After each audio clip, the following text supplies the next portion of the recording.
Hello दोस्तों, मैं चारवी।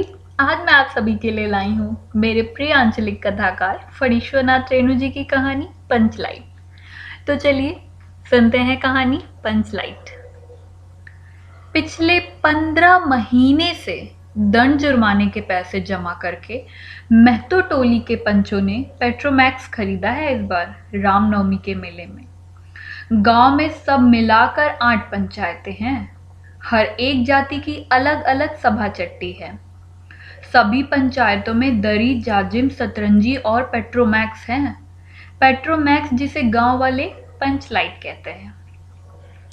पंचलाइट खरीदने के बाद पंचों ने मेले में ही तय किया 10 रुपए जो बच गए हैं इससे पूजा की सामग्री खरीद ली जाए। बिना नेम टेम के कल कब्जेबावी चीज का पुण्य नहीं करना चाहिए। अंग्रेज बहादुर के राज में ही पुल बनाने से पहले बलि दी जाती थी। मेले से सभी पंच दिन दहाड़े ही गांव लौटे। सबसे आगे पंचायत का छड़ीदार पंचलाइट का डब्बा माथे पर लेकर, और उसके पीछे सरदार, दीवान और पंच वगैरह। गांव के बाहर ही ब्राह्मण टोले के फुटंगी ने टोक दिया, कितने में लालटेन खरीदूं मैं तो। देखते नहीं हैं, पंचलाइट है। बामन टोली के लोग ऐसे ही ताप करते हैं। अपने घर की डिबरी को भी बिजली बत्ती कहेंगे और दूसरों के पंचलाइट को लालटेन। टोले भर के लोग जमा हो गए।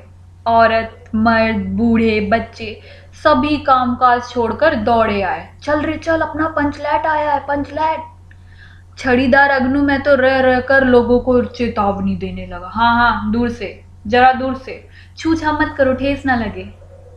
सरदार ने अपनी स्त्री से कहा, सांझ को पूजा होगी, जल्दी से नहा धोकर चौका पीढ़ी लगाओ। टोले के कीर्तन मंडली के मूल गैन ने अपने भगतिया पक्षकों को समझाकर कहा, देखो आज पंचलाइट की रोशनी में कीर्तन होगा। बेताले लोगों से पहले ही कह देता हूं कि आज यदि आखिर धरने में 1.5 हुआ तो दूसरे दिन से एकदम बैकाट। औरतों की मंडली में गुलेरी काकी गोसाई का गीत गुनगुनाने लगी। छोटे छोटे बच्चों ने उत्साह के मारे बेवजह शोरगुल मचाना शुरू कर दिया। सूरज डूबने के 1 घंटा पहले से ही टोले भर के लोग सरदार के दरवाजे पर आकर जमा हो गए।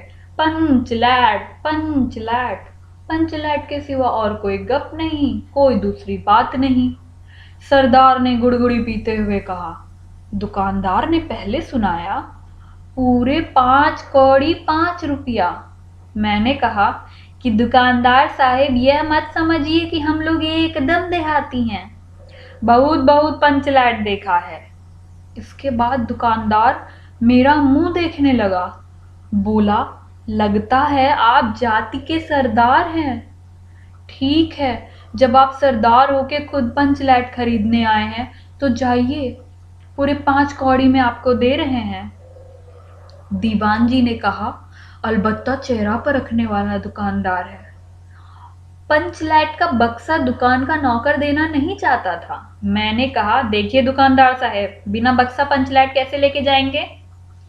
दुकानदार ने नौकर को डांटते हुए कहा, क्यों रे, दीवान जी की आंख के आगे धुरखेल करता है, दे दो बक्सा। टोले के लोगों ने अपने सरदार और दीवान को श्रद्धा भरी निगाहों से देखा। छड़ीदार ने औरतों की मंडली में सुनाया, रास्ते में सन सन बोलता था पंचलाइट, लेकिन ऐन मौके पर लेकिन लग गया। रूदल साहब बनिए की दुकान से 3 बोतल किरासन तेल ले आया और सवाल पैदा हुआ, पंचलाइट को जलाएगा कौन। यह बात पहले किसी के दिमाग में नहीं आई थी। पंचलाइट खरीदने के पहले किसी ने ना सोचा, खरीदने के बाद भी नहीं।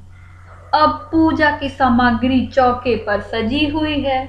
कीर्तनिया लोग खोल ढोल करताल खोल कर बैठे हैं और पंचलाइट पड़ा हुआ है। गांव वालों ने आज तक कोई ऐसी चीज नहीं खरीदी जिसमें जलाने बुझाने का झंझट हो। कहावत है ना, भाई रे गाय लू तो दूहे कौन। लो मजा, अब इस कल कब्जे वाली चीज को कौन बाले?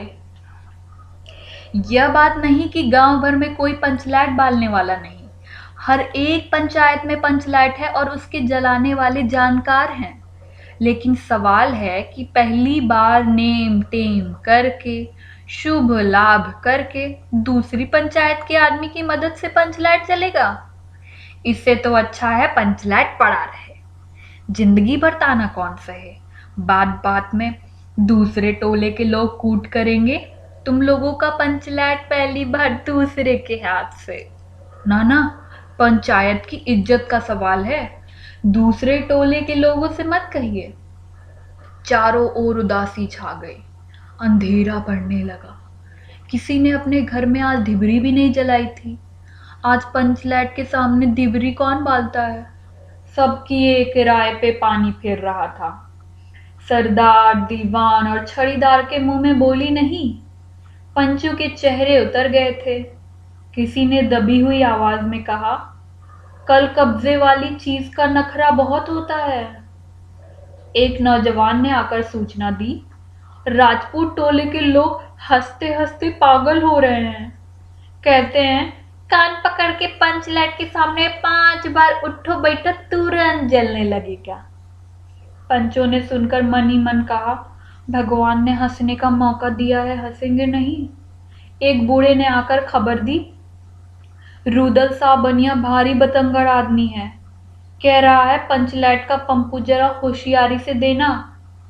गुलरी काकी की बेटी मुनरी के मन में बार बार एक बात मन में आकर लौट जाती है।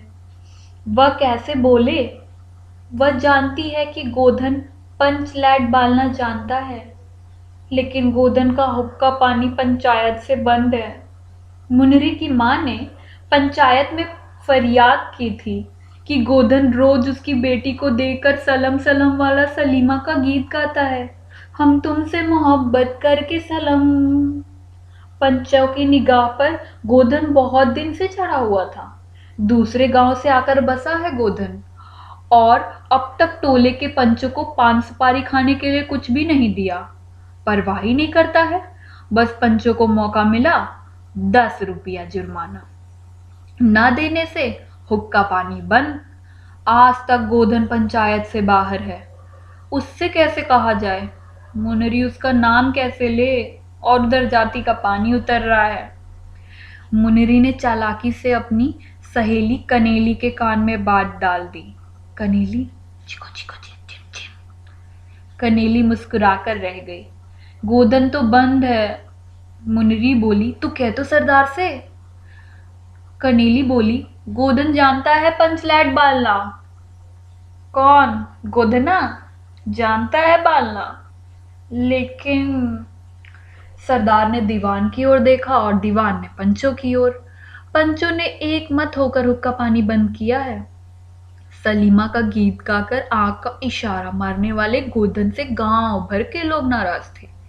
सरदार ने कहा, जाति की बंदिश क्या, जब जाति की इज्जत ही पानी में बही जा रही है। क्यों जी दीवान? दीवान ने कहा, ठीक है। पंचों ने भी एक स्वर में कहा, ठीक है, गोधन को खोल दिया जाए। सरदार ने छड़ीदार को भेजा। छड़ीदार वापस आकर बोला, गोधन आने को राजी नहीं हो रहा है। कहता है पंचों की का प्रतीत है, कोई कल कब्जा बिगड़ गया तो मुझे दंड जुर्माना भरना पड़ेगा। छड़ीदार ने रोनी सी सूरत बनाकर कहा, किसी तरह गोधन को राजी करवाइए, नहीं तो कल गांव में मुंह दिखाना मुश्किल हो जाएगा। गुलरी काकी बोली, जरा मैं देखूं कह के। गुलरी काकी उठकर गोधन के झोपड़े की ओर गई और गोधन को मना लाई। सभी के चेहरे पर नई आशा की रोशनी चमकी। गोधन चुपचाप पंचलैट में तेल भरने लगा। सरदार की स्त्री ने पूजा की सामग्री के पास चक्कर काटती हुई बिल्ली को भगाया। कीर्तन मंडली का मूल ज्ञान मूर्छल के बालों को संवारने लगा। गोधन ने पूछा, स्पिरिट कहाँ है? बिना स्पिरिट के कैसे जलेगा? लो मजा, अब यह दूसरा बखेड़ा खड़ा हुआ। सभी ने मन ही मन सरदार, दीवान और पंचों की बुद्धि पर अविश्वास प्रकट किया। बिना बूझे समझे काम करते हैं ये लोग। उपस्थित जनसमूह में फिर मायूसी छा गई। लेकिन गोधन बड़ा होशियार लड़का है, बिना स्पिरिट के ही पंच लाइट जलाएगा। थोड़ा गरी का तेल ला दो। मुनिरी दौड़ कर गई और एक मलसी गरी का तेल ले आई। गोधन पंचलैट में पंप देने लगा। पंचलैट की रेशमी थैली में धीरे धीरे रोशनी आने लगी। गोधन कभी मुंह से फूंकता, कभी पंचलैट की चाबी घुमाता। थोड़ी देर के बाद पंचलैट से सनसनाहट की आवाज निकलने लगी और रोशनी बढ़ती गई। लोगों के दिल का मैल दूर हो गया। गोधन बड़ा काबिल लड़का है। अंत में पंचलैट की रोशनी से सारी टोली जगमगा उठी तो कीर्तनिया लोगों ने एक स्वर में महावीर स्वामी की जय ध्वनि के साथ कीर्तन शुरू कर दिया। पंचलैट की रोशनी में सभी के चेहरे मुस्कुराते हुए स्पष्ट हो गए। गोधन ने सबका दिल जीत लिया। मुनिरी ने हसरत भरी निगाह से गोधन की ओर देखा। आंखें चार हुई और आंखों ही आंखों में बातें हुई। कहा, सुना, माफ करना, मेरा क्या कसूर। सरदार ने गोधन को बहुत प्यार से पास बुलाकर कहा, तुमने जाति की इज्जत रखी है, तुम्हारा साथ खून माफ। खूब गाओ सलीमा का गाना। गुलरी काकी बोली, आज रात मेरे घर में खाना गोधन। गोधन ने फिर एक बार मुनिरी की ओर देखा। मुनिरी की पलकें झुक गईं। कीर्तनिया लोगों ने एक कीर्तन समाप्त कर जय ध्वनि की। जय हो, जय हो। पंचलैट के प्रकाश में पेड़ पौधों का पत्ता पत्ता पुलकित हो रहा था। धन्यवाद। तो आज आप सबने सुनी फणीश्वरनाथ रेणु जी की कहानी पंचलाइट।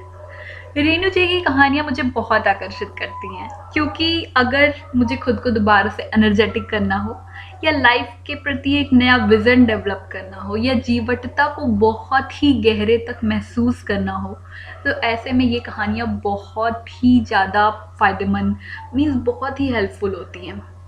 खैर, आप सभी प्लीज़ बताइएगा कि आज के कथाकार रेणु जी की कहानी कैसी लगी आपको। प्लीज़ मैसेज करिएगा, कमेंट करिएगा कैसी लगी आपको आज की कहानी। अगले सप्ताह फिर से एक नए कथाकार, एक नई कहानी, एक नई सोच के साथ मैं चारवी आपसे फिर मिलूंगी।